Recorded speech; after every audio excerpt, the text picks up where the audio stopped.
There is no such thing as right path and wrong path, because you cannot even choose the path, isn't it?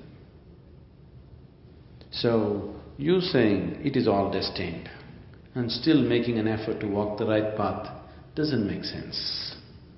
Isn't it so? So definitely it's not predestined. Otherwise, that's why you're still trying to see what is the right thing to do. Isn't it so? If everything is predestined, where is the need for you to think, boy, which is right and which is wrong? Anyway, this is the way you're going to go. Is that the reality? No, that's not the reality, isn't it? If two paths come, you can choose this one or this one. Do you have the choice or no? See, you're trying to absolve yourself of all the mistakes that you make in your life. So I'm trying to stop myself from committing more mistakes, so I need to understand this. Now, when you say, whenever I make a wrong choice, it's all predestined, you're only trying to absolve yourself from the mistakes that you make, isn't it? You don't want to say that I've made a mistake. You want to say, oh, it happened because it's God's will.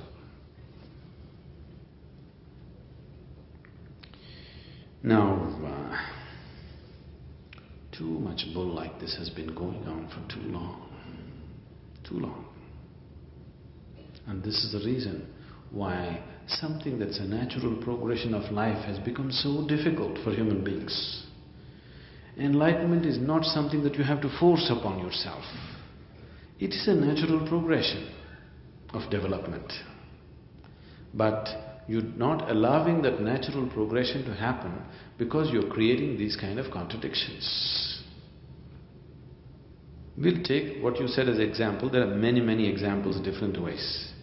Now you say on one level, everything is predestined.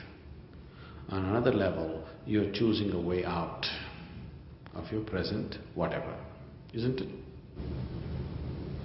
That is what causes the confusion. You are causing the confusion. Because first thing you started, I believe everything is predestined. That means you started… I'm brought up to believe. Okay, whichever way. Okay, we pass the buck to the parents. I have been brought up to believe. So now I believe. Is it okay? And even that believing is not mine. I have been brought up to believe. Your believing means you're assuming something that you do not know, isn't it? Yes. Why do you believe something? Like for example, how many of you believe in God? Please raise your hand. The sleeping ones also, please.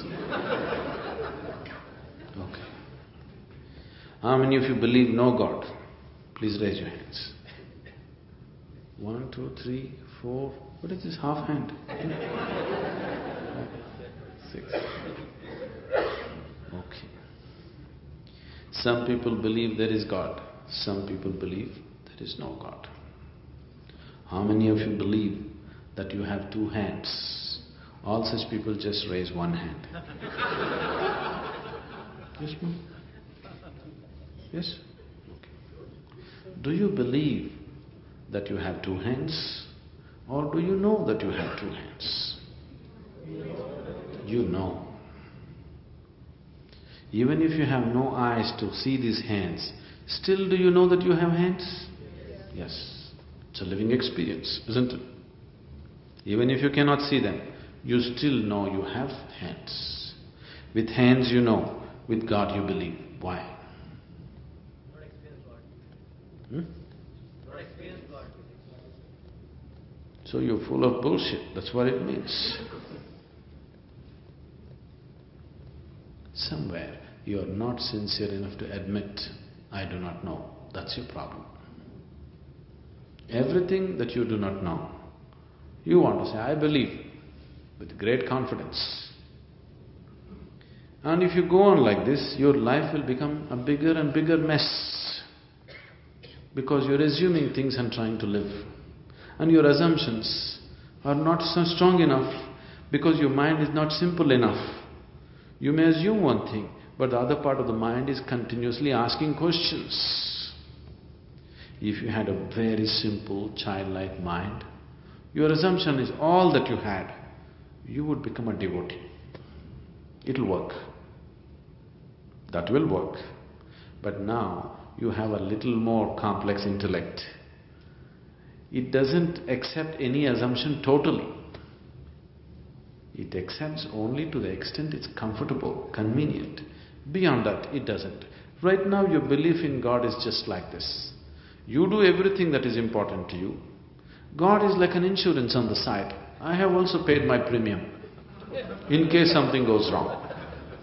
Isn't it so? All the vital aspects of your life, you're holding it in your hands. Are you holding it or no? Your money, your children, everything that matters to you, you're holding it in your hands. God is like insurance, just in case something goes wrong. I also paid my premium.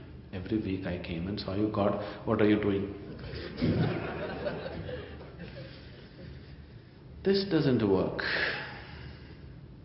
Because of this deception, life has become such a mess. It's not because of God or no God you become a mess. You become a mess because of all this deception. This is the nature of your mind. We are not talking about God, I want you to understand.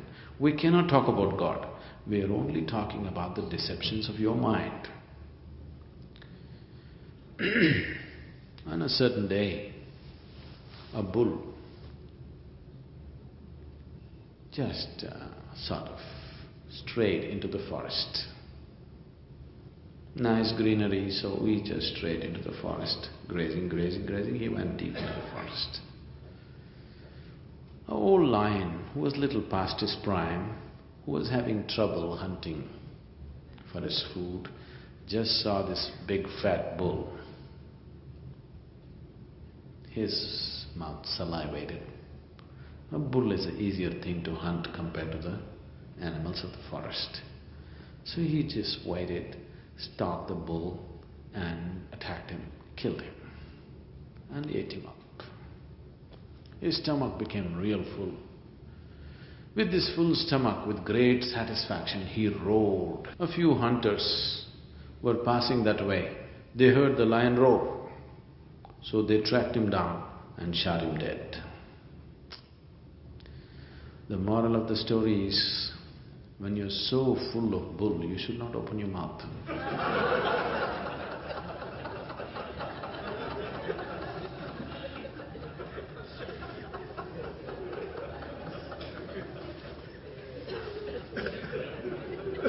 Too many assumptions.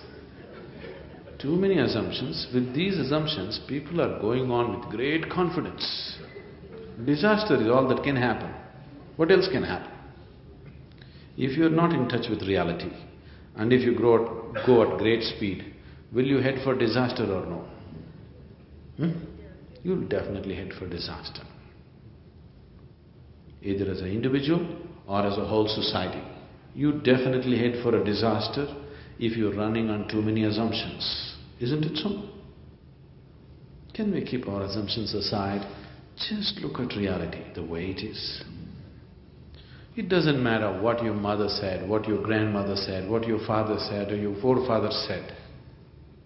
They said whatever they knew, or whatever nonsense they believed, or whatever nonsense they wanted you to believe. That is also there. Isn't it? They might have put many things that they themselves don't believe because they wanted you to believe something. Haven't they done it? Aren't you doing it? So it's okay. They said whatever they knew. But you have your intelligence to look at life, isn't it? Yes? You have a father or you have a mother. Does it mean to say you should not employ your intelligence? Is that the law? Is that the law? Then why do you say, I was brought up to believe? They can say anything they want. You still have your intelligence, isn't it? Nobody can bring you up to believe anything. They can only feed you and make your body grow. Everything else, they can speak whatever nonsense they speak. You still have your intelligence, which is discerning enough, isn't it? But you kept it in your pocket. You don't want it to come out, because if it comes out, then you have to struggle through knowing things and figuring out things and all this. Now my father said this is the reality. My grandfather also said the same thing, so that is the reality. With this kind of attitude, you know where we have taken the world. Huge disaster, isn't it? Isn't it so? So now, if you really want to know where I stand, first thing is strip off all the assumptions from your life. Just come to bare essentials. What is it that I know? What is it that I do not know? Let's start from there. Then we can go somewhere. Now you don't know which way, it doesn't matter. But do you understand this? If you want to start a journey, you can only start your journey from that point where it is experientially true for you. Yes? Yes? Is it the right place to start your journey? Is that common understanding? First let's come there. Then which way to go, we will see later. First get there. First drop all your bull. Come to the place where you are right now. What is the next step? Then we'll chart it out. We don't have to chart out the whole path right now. We will just chart out what is the next step. According to your understanding, you take the next step. When it works, we will chart out just one more step. If it works, the next step. Okay? Is that fair enough? Yes? So, which is the best way? Let's not go all the way immediately. One step at a time. Let's see if it works. If it works, you will get the necessary momentum to take the next step and the next step, isn't it? So first come to the point where you are. We will take one step in these 2 days.